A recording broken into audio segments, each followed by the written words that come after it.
La Fédération des commissions scolaires a été très claire là-dessus aujourd'hui. Vous le savez, depuis 3 ans, on leur a imposé des compressions qui atteignent le demi-milliard de dollars. Ce sont des compressions supplémentaires pour l'atteinte du déficit budgétaire et l'atteinte de l'équilibre budgétaire.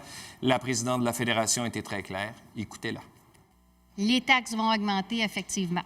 Sans détour, la présidente ne laisse planer aucun doute à la suite de l'annonce de nouvelles coupes de 65 millions qui s'ajoutent aux 150 imposés dans le budget Marceau. Ils ne se tournent pas vers le citoyen pour tout refiler la facture comme le gouvernement nous l'a demandé. Là, il nous fait porter ce taux d'yeux-là. La ministre leur permet cependant de piger dans leur surplus qui atteignent 1 milliard, même de faire un déficit. Mais les comptes de taxes de 62 des 72 commissions scolaires pourraient augmenter avec l'assentiment de la ministre. Est-ce qu'elles peuvent revoir l'effort fiscal qui est demandé à leurs contribuables, regrouper des services de commission scolaire? C'est une mesure qui probablement peut permettre de dégager des sommes et c'est un exercice qu'elles peuvent faire.